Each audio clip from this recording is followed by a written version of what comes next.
Ngayon na, itong short na to ay gagawa natin ng pattern at subukan kong i-explain sa inyo ng maayos para malinaw niyong maintindihan paano ito gawin. Kung sakali meron kayong hindi naiintindihan o kaya nalilito kayo sa aking pag-i-explain, i-comment mo yan. Magtanong kayo. Huwag natin itong bibitawan hanggang hindi kayo natututo. Ako po si Tutor Al para sa Basic Sewing Tutorial.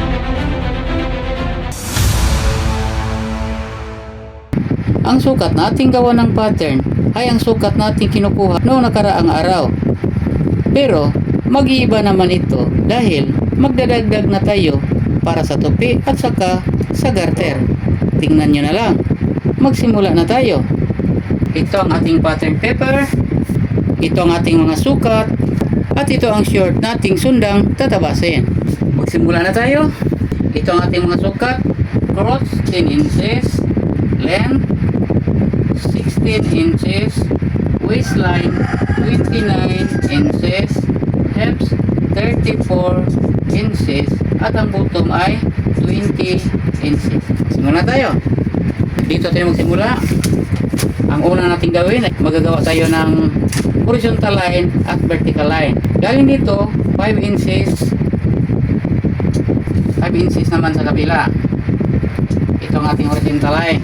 Iko-connect natin yan.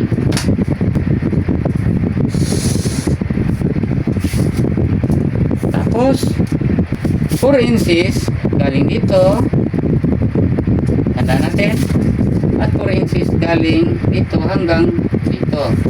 Iko-connect naman natin yan.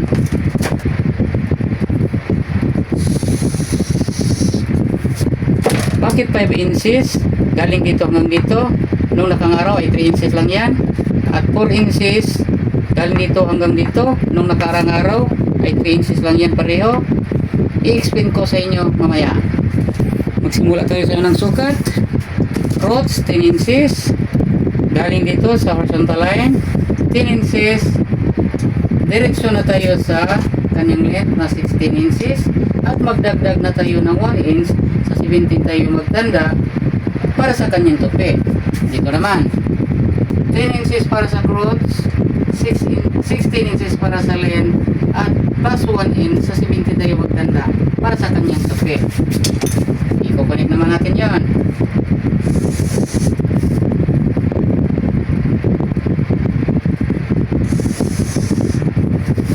Dito naman sa itaas ay magdadagdag tayo ng 1 and 1 half. 1 and 1 half. I-connect naman natin yon. Ang 1 and 1 half nating dinagdag, ito ang lapad ng kanyang paha sa garter. Ito, ipapakita ko sa inyo. Ito, may 1 and 1 half itong lapad nito, at idagdag natin dito kasi itupi natin pa ilalim. Ito. Kaya nga, nagdagdag tayo ng 1 and 1 half. At sa bottom naman, nagdadagdag tayo ng 1 inch dahil magtutupi pa tayo ng 1 inch. Ito ang kanyang tupi, 1 inch. Ang kanyang original na length ay dito, 16 inches. Dadagdagan natin ng 1 inch hanggang dito para itupi natin. Ayan, tuloy na tayo. Ang susunod na tungkulan ng sukat ay ang hips. Ang hips niya ay 34 inches. 34 inches divided by 4 dahil apat na part itong short band. Dalawang front part at saka dalawang back part. Hatiin natin ito sa apat ay magiging 34 inches. Tupi natin. Kung masasagot nyo diretso ito, huwag na kayong magtupi pa sa tip measure. Siguraduhin nyo lang hindi kayo magkamali. Tapos tutupiin na naman. Ito ang kanyang 1/4 part ay 8 and 1 half. So 8 and 1 half galing dito sa vertical line hanggang dito. Magdagdag tayo ng 1 and 1 half dito at mag-atras tayo ng 1/2 inch dito. Tapos sukatin natin dito sa pinakadulo na at hatiin natin ito paghati na natin, lagyan natin ng tanda. At ang sukat na to ay dadalhin natin dito. At saka dito. At ikukunik natin yon. Ito na ang ating center line. Tapos, itong tanda na to, ang 1/4 part sa kanyang hips na 8 and 1/2, dito tayo mag-i-skwala. Ito ating gawin. Itapat ito ninyo sa linya na to. Itapat nyo din sa tanda na to. I-skwalahin ninyo. Ito. Pagkatapos, lagyan nyo ng curve line hanggang dito sa pinakadulo. Tapos, dito tayo sa bottom. Ang sukat sa kanyang shirt, which is 16, hanggang dito ang 16. Ang kanyang length ay 16 at ang bottom ay 20 inches. Ang 20 inches ay babawasan natin 1 inch, magiging 19 inches na lang. At bakit bawasan natin ng 1/2 inch? Dahil ang front part ay maliit kaysa back part. So, magiging 19 inches na lang. Ang kalahati ng 19 inches ay 9 and 1/2. At ang 9 and 1/2, ang kalahati sa 9 and 1/2 ay 4 and 3/4. Itapat natin itong 4 and 3/4 sa center line sa bottom. Ito ang 4 and 3/4. Magtanda tayo sa 9 and 1/2, which is 1/2 sa 19, at sa dulo dito sa measure. At magdadagdag tayo ng 1/2 inch dito at 1/2 inch dito naman para magiging 20 inches muli ang kanyang bottom. Kasi 20 inches ang kanyang sukat dito. Para na ito sa back part. Tapos, i-connect nyo ito dito at hanggang dulo. Tapos, magsusukat na tayo sa waistline. Ang kanyang waistline ay 29 inches. Hati natin sa 4. Ang 29 inches divided by 4 ay magiging, ang kalahati sa 29 inches ay 14 and 1/2. At ang 14 and 1/2 naman, kung hatiin ay 7 and 1/4. Ito. Sukatan nyo ng 7 and 1/4 galing dito hanggang dito.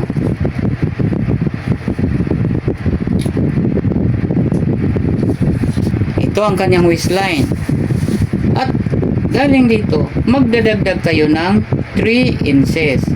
Bakit dinagdagan natin ng 3 inches? Kasi may garter tayo. Ang garter ay gumaganon. Pag papaliliitin nyo ito ang malaking waistline. Tapos, ikukunik natin itong tanda na to hanggang dito sa kanyang front part. Ang buka sa kanyang front part sa bottom. Ito. At idiretso nyo sa kanyang tupi. At sa paggawa ng kanyang tupi ay iganon nyo. Parang ibubuka mo ng konti. Kukupihan mo ano ang yung forma dito. Para hindi tayo mahirapan sa pagtupi. Ganon din dito. Pagkatapos, magdagdag tayo ng 1/2 inch dito sa front part. Bakit magdadagdag tayo ng 1/2 inch? Kasi ang short pant, ang front part ay maliit sa back part. Pataas na pa dito. Kaya, nagdadagdag tayo ng 1/2 dito para paangat dito hanggang dito. Gawin na natin. I-connect natin itong tanda na to sa dulo dito. Yan na. Tapos na ating front part. Ito na ang ating front part. Ito. Ito. Ito. Ito. Ito. At saka ito. Ito ang ating front part. At ang ibang linya na nakita nyo ay ating ginawa na center line, vertical line, at horizontal line. Ngayon, sa back part naman tayo. Atras tayo dito ng 1 and 1/2. 1 and 1/2. Tapos, i-connect ninyo dito. Sa inatras natin na 1/2 inch. Galing dito sa kanyang 1/4 part sa hips. Nag-atras tayo ng 1/2 at i-connect nyo dito. Yan. At sa linya dito sa hip line, kalimutan ko, pasensya na. May linya ito pero lapis lang ginagawa ko. Hindi ko namalayan na hindi ko nagawa ng linya ulit na halata para sa inyo. Ito na ang center line. Galing dito hanggang dito, mag-down tayo ng almost 1/2 inch, mga 3/8 to 1 inch. Ito, guide lang yun. Iko-curve natin ito dito. Ang sunod natin gawin ay susukatan natin dito sa kilid ng front part hanggang dito sa original length niya. Ito, hawakan nyo kung saan ito tatama. Dalhin nyo ang sukat dito sa 1/2 natin inatras at 1 and 1/2 galing dito hanggang dito. Tandyahin na nyo lang 1 and 1/2 o less than 1 and 1/2 or more than 1 and 1/2. Okay na yun. Tapos iiskulahin natin dito itong straight line sa back part na to. Iiskulahin nyo, ganun nyo, tapat nyo at hihilahin pa taas hanggang makarating sa ating tinatanda na ito. Tapos galing dito mag-down ka ng 1/4 o 1 inch. Tapos yun ang i-connect nyo dito. Ano?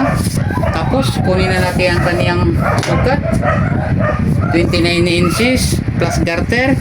Ang front part ay hanggang dito. Susukatan natin ang 29 inches na waistline ay kunin natin galing dito hanggang dito sa dulo. Hawakan nyo saan tatama. Tapos dalhin nyo ang sukat dito. Saan ba ang 14 1/2 na 1/2 sa 29 inches na kanyang waistline? Ito na. Ito na ang kanyang waistline plus 6 inches. Bakit 6 inches? Dahil nagdagdag tayo ng 3 inches para sa front part at 3 inches rin sa back part para magiging 6 inches. Ang 6 inches na yan ay magiging 12 inches na yan kasi doble ito. Dalawang front part at dalawang back part. Ang ibig sabihin yon, ang ating sukat na 29 inches, kung iinatin nyo yan, may allowance ito na 12 inches sa ganong sukat, 29 inches. Pero kung medyo maliit-liit naman ang short, pwedeng 10 inches lang, pwedeng 8 inches. At kung malaki-laki naman, mas malaki pa sa 29, pwede namang 13 inches, 14 inches. Tapos, i-connect natin yon dito, itong sa back part na to, itong linya para back part ito, hanggang dito. At saka diretso nyo sa kanyang tupi, pero ibibihin nyo ng konti para pareho sa forma dito. Para sa pagtupi nyo ay kakasya dito sa itaas. Ayun, dito na tayo sa ilalim sa kanyang crotch. Itong 1/2 nating dinagdag ito, i-connect natin dito. Magsukat naman kayo ng 1 and 1/2 galing dito hanggang dito at dito nyo i-connect. Pero bago pa yan ay susukatan ninyo. Itong front part na to ay susukatan nito dito hanggang dito lang. Pagkatapos dalhin nyo ang sukat dito at iganon nyo kung saan ito tatama. Dito kayo magtanda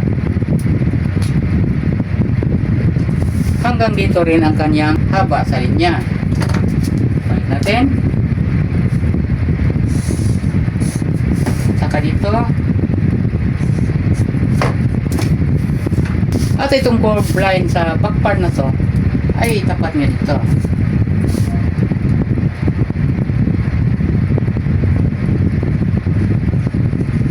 Nyo na. Ngayon, tapos na tayo sa ating back part at ang buong pattern nagawa na natin. Konting recap lang. Ang una nating ginagawa ay nagsusukat tayo ng 5 inches galing dito hanggang dito, 5 inches galing dito hanggang dito at i-connect natin. Bakit 5 inches? Para masiguro natin na hindi dito sumobra ang ating ginagawang pattern. Ngayon, sobra naman ito. Pwede naman itong 4 inches lang. Hindi naman ito magagamit sa itaas. Para sigurado, ginawa nating 5 inches. Ngayon, dito naman tayo. Nagsukat naman tayo ng 4 inches galing dito hanggang dito. Muntik tayong na short dahil ang back part natin, pagdagdag natin sa kanyang garter, sa sukat sa kanyang garter, dinagdagan natin ng 6 inches, umabot dito. Muntik na tayong mas short, pero kasya pa din ito. Ito na. Nagsukat tayo ng 4 inches galing dito hanggang dito. Kung nagiging 5 inches na nating sinusukat, pwede pa rin. Pero mas malaki ang nasasayang na pattern. Hindi naman ito paggagamit hindi naman ito magagamit. Ang liit-liit na yon. Tapos, galing dito, nagsusukat tayo ng 10 inches hanggang dito. Ito ang kanyang cross. Diretso tayo ng 16 inches dito para sa haba ng kanyang shirt. At dito naman, ito ang ating original na line, vertical line. Dito tayo makukuha ng waistline. Dito tayo makukuha ng waistline.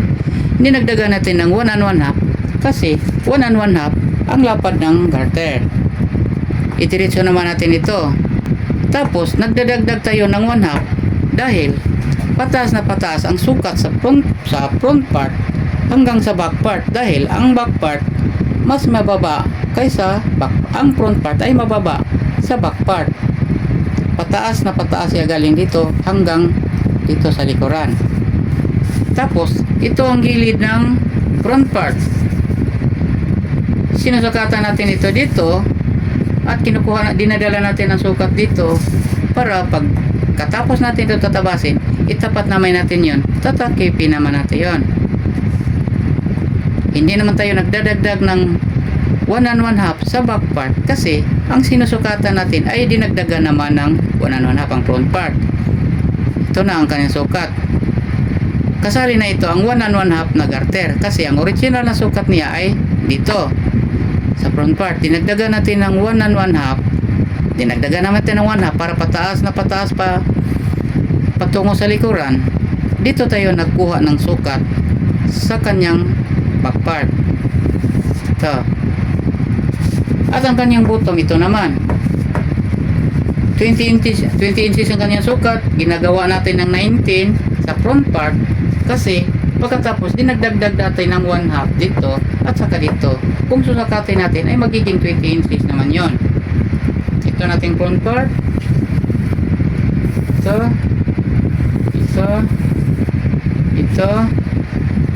nandito. Ito ang ating front part. At ang yung tupi ay ito. Ating back part ay dito sa labas. Ito. At ito. Dito. At ang tupi dito. Gugupitin na natin.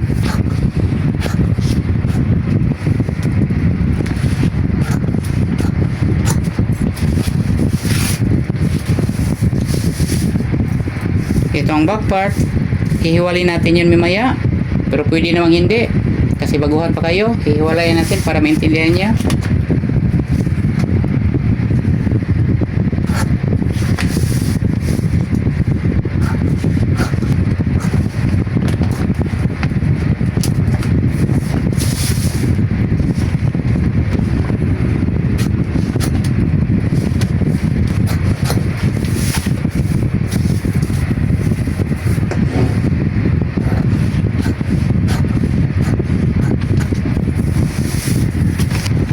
Itong pattern paper na to ay at ito itong gawin ng back part.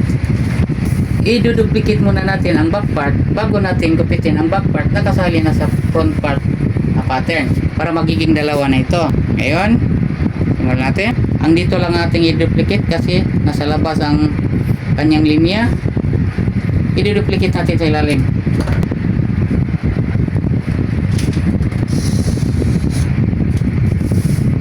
Ganun po para makita nyo.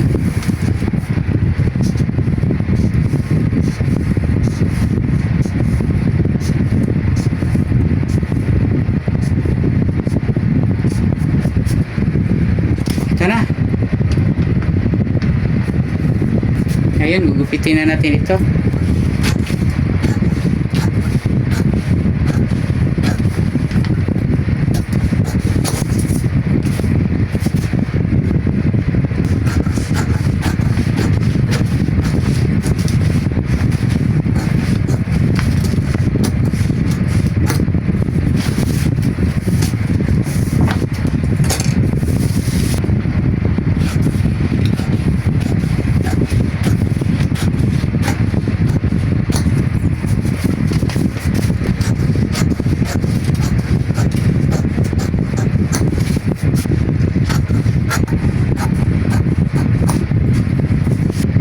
Ito na ang back part natin iniwalay. Ito na. Ito na ang back part. Ngayon, tatanggalin naman natin ang back part na linya na nandito kasali sa front part. Ito.